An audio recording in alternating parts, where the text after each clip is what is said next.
आज हम बात करेंगे पेप्टिक अल्सर के बारे में, जो BSc home science second year के ग्रुप 2 पेपर ए यानी nutrition management in health and diseases के यूनिट 4 का एक पोर्शन है।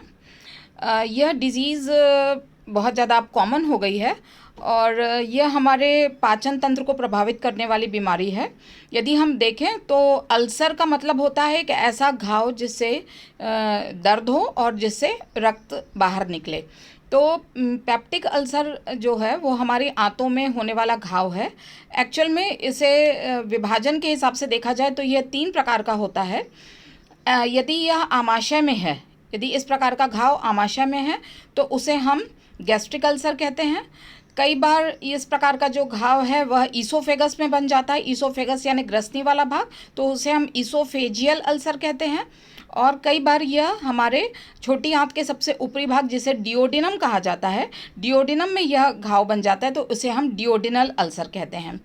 यदि आप देख सकते हैं इसमें दो आपको जो आमाशय में बनने वाला अल्सर है वह गैस्ट्रिक अल्सर है, और छोटी आंत के ऊपरी भाग में डिओडिनम वाले पोर्शन में बनने वाला जो अल्सर है वह डिओडिनल अल्सर है।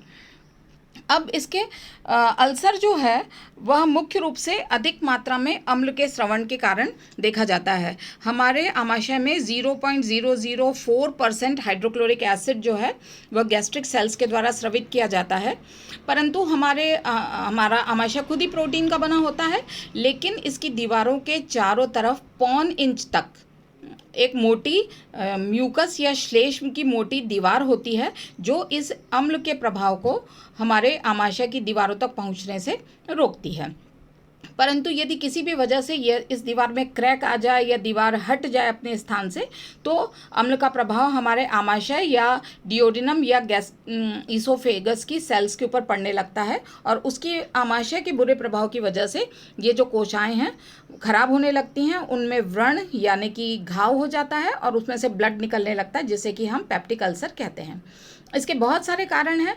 सबसे पहला कारण और जो इंडिया में सबसे ज़्यादा कॉमन कारण है वो है इन्फेक्शन विथ हेलिकोबैक्टर पाइलोरी। यदि साफ़ सफाई न रखी जाए तो ये एक बहुत कॉमन बैक्टीरिया है जो कि हमारे हाथों के द्वारा या दूषित खाने के द्वारा हमारी बॉडी में पहुंचता है। ये बहुत अधिक मात्रा में अम्ल के स्रवण को न सिर्फ उत्तेजित करता है, बल्कि यह हमारे जो सुरक्षात्मक श्लेष्म का आवरण है उसको भी क्रैक करता है। इसलिए हेलिकोबैक्टर पाइलोरी से इन्फेक्शन होना अल्सर के होने का बहुत ही सामान्य कारण है। लंबे समय तक यदि हमें ब्लड क्लॉटिंग का प्रॉब्लम है तो हमें एस्प्रिन लेनी पड़ती है। यदि हम लंबे समय तक एस्प्रिन लेते हैं तो यह भी हमारे आमाशय में अम्ल के स्रवण को बढ़ाती है, और ऐसे पेशेंट में कुछ समय के पश्चात अल्सर का प्रॉब्लम देखा जाता है। उसके अतिरिक्त यदि हम कुछ non steroidal anti inflammatory drugs का यूज़ करते हैं जो कि स्टेरॉयडल फैमिली की नहीं होती हैं, परंतु सूजन और दर्द को कम करने वाली दवाइयाँ आमतौर पर हम लोग बिना प्रिस्क्रिप्शन के ले लेते हैं, जैसे नियासिड है। इस प्रकार की दवाइयाँ यदि लंबे समय तक ली जाएँ तो ये भी अम्ल के स्रवण को बढ़ा करके पेप्टिक अल्सर का कारण बनती हैं। लंबे समय तक यदि हम तनाव या दबाव में हैं तो उससे हमारे शरीर में कॉर्टिकोस्टेरॉयड हार्मोन का सिक्रीशन बढ़ जाता है स्ट्रेस के कारण, और यह हार्मोन भी हमारे शरीर में अम्ल के स्रवण को बढ़ाता है।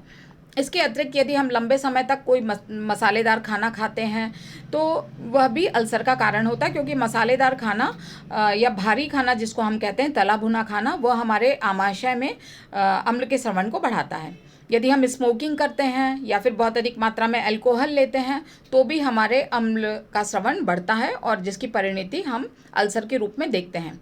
लंबे समय तक बार बार यदि रेडिएशन थेरेपी करा जाए, मान लीजिए किसी को कैंसर है और वो बार बार उसका रेडिएशन हो रहा है, तो उसकी वजह से भी हमारे आमाशय अल्सर होने की संभावना बहुत अधिक बढ़ जाती है। स्टमक में यदि कैंसर हो तो भी आपको अल्सर के लक्षण दिखाई देंगे। लंबे समय तक यदि आपको अस्थमा है या एक्जिमा है और आपकी स्टेरॉइड की थेरेपी चल रही है तो भी आपको अम्ल के स्रवण के बढ़ने के कारण आपको अल्सर होने की संभावना बहुत अधिक बढ़ जाती है। फिर यदि हम लक्षणों की बात करें पेप्टिक अल्सर के, तो चूंकि जिस स्थान पर यह रहता है वहाँ पर एक प्रकार का घाव है ये, तो उस स्थान पर पेट में बहुत ज़्यादा दर्द होता है, और यह जो दर्द है वो पेट से आरंभ होकर कई बार ये हमारे चेस्ट वाले पोर्शन तक आ जाता है। भूख में भी बदलाव देखा जाता है, बहुत भूख में कमी हो जाती है और कई बार बहुत अधिक भूख लगने लगती है। नौशिया या वॉमिटिंग या उबकाई की फीलिंग होने लगती है। सबसे बड़ी बात यह है कि यदि वॉमिटिंग होती है तो उसमें कई बार खून दिखाई देता है जो कि लाल रंग का होता है। और इसके अतिरिक्त जो पेशेंट के यदि अल्सर वाले घाव से खून निकल रहा है और ऐसा ब्लड यदि स्टूल्स के साथ यदि उत्सर्जित होता है, मल के साथ यदि उत्सर्जित होता है तो ब्लैक कलर का दिखाई देता है और इस स्थिति को मेलिना कहा जाता है। फिर अल्सर में पेशेंट को चूँकि खाना खाने के बाद या खाना खाने के पहले बहुत ज़्यादा दर्द होता है तो उसकी भूख में प्रायः कमी हो जाती है और काफ़ी अधिक मात्रा में पेशेंट के वेट में या भार में कमी देखी जाती है, जिसे वेट लॉस कहा जाता है। इनडाइजेशन या अपच देखा जाता है, वॉमिटिंग होती है, चेस्ट पेन, ये सभी सामान्य लक्षण होते हैं। परंतु यदि हम कॉम्प्लिकेशन की बात करें, किसी का अल्सर काफ़ी ज़्यादा पुराना हो गया है तो उसकी आंतों के आर पार छेद हो जाता है इस घाव की वजह से, या आमाशय की दीवार के आर पार छेद हो जाता है जिसे परफोरेशन कहते हैं। और जब भी परफोरेशन होगा तो पेशेंट को बहुत ज़्यादा पेट में गैस बनती है और गैस के कारण उसको पेट में बहुत ज़्यादा तीव्र दर्द होने लगता है। इंटरनल ब्लीडिंग देखी जाती है। यदि आरंभिक अवस्था है तो पेप्टिक अल्सर के घावों से खून नहीं निकलता, लेकिन बार बार रगड़ खाने की वजह से उससे खून निकलने लगता है जो कि वॉमिटिंग में, एसिड वॉमिटिंग में या फिर मेलिना के रूप में मल के साथ, ये काले रंग के मल के रूप में दिखाई देता है। जहाँ पर घाव है वहाँ पर बार बार रगड़ खाने की वजह से वहाँ की कोशिकाएं तेजी से अपने आप को मल्टीप्लाई करती हैं, तो वहाँ पर एक मोटा आवरण हो जाता है जिसे स्कार टिश्यू कहा जाता है। और यदि डिओडिनम वाले भाग में यह स्कार टिश्यू कई बार बहुत अधिक मोटा हो जाता है जिसकी वजह से आंतों का जो रास्ता है वह अवरुद्ध हो जाता है और खाने को नीचे आंतों तक पहुँचने में अवरोध होने के कारण पेशेंट को लगातार वॉमिटिंग होने लगती है। पेशेंट में अचानक से फेंटिंग के या मेंटल कन्फ्यूजन के, अचानक से बेहोशी जैसे लक्षण, अचानक से कन्फ्यूजन जैसे लक्षण दिखाई देने लगते हैं जो इस बात को बताते हैं कि वह शॉक में है। बहुत अधिक दर्द होने की वजह से पेशेंट कई बार शॉक में चला जाता है। फिर पेशेंट के पेट में बहुत ज़्यादा दर्द होता है, जहाँ पर घाव है उसकी ऊपरी सतह को यदि हम दबाएंगे तो बहुत ज़्यादा दर्द होता है, पेट कड़ा हो जाता है। फिर चूँकि जो पेशेंट होते हैं उनको लंबे समय तक, महीनों और कई बार सालों तक मेडिसिन दी जाती हैं जो कि या तो अम्ल के श्रवण को कम करती हैं या फिर अम्ल को ये उदासीन करती हैं। तो ऐसे पेशेंट में धीरे धीरे आमाशय से अम्ल का श्रवण ही कम होने लगता है। इस स्थिति को, जिसमें कि उसके आमाशयिक रस में अम्ल की मात्रा काफ़ी अधिक कम हो जाती है, उसे हाइपोक्लोरहाइड्रिया या फिर कई बार अम्ल श्रवण बंद हो जाता है जिसे एक्लोरहाइड्रिया कहा जाता है।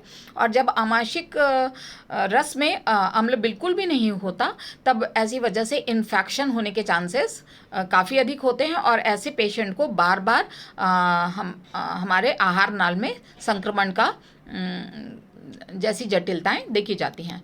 फिर यदि हम मेडिसिन्स की बात करें तो लाइन ऑफ ट्रीटमेंट मेडिसिन्स का कई प्रकार का होता है। ऐसी मेडिसिन्स दी जाती जो कि हेलिकोबैक्टर पाइलोरी को नष्ट करके अल्सर की स्थिति में सुधार लाएं।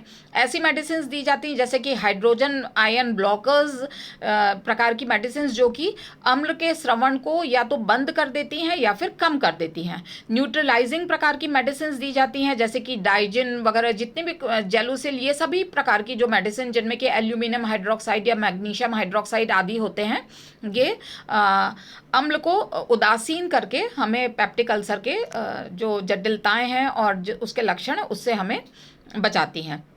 ऐसी मेडिसिन्स होती हैं जो कि एंटी स्पैस्मोडिक प्रकार की होती हैं, यानी आंतों के क्रमाकुंचन को ये कम कर देती हैं जिससे कि हमारे आमाशय में या आंतों में होने वाले घाव में रगड़ नहीं होने की वजह से वह स्थान हील होने लगता है। इसके साथ में ही पेशेंट का भोजन भी बहुत ज़्यादा महत्वपूर्ण होता है। उसे ब्लैंड डाइट दी जाती है। ब्लैंड यानी बिल्कुल रेशे रहित डाइट दी जाती है जिसमें बिल्कुल भी मिर्च, मसाले और तेल कम होते हैं। परंतु ऐसे खाने में नेचुरल इमल्सीफाइड फैट यदि हो तो काफ़ी अच्छा होता है। नेचुरल इमल्सीफाइड फैट जैसे कि मिल्क की क्रीम हो गई या एग का येलो वाला भाग हो गया जिसमें कि फॉस्फोलिपिड्स और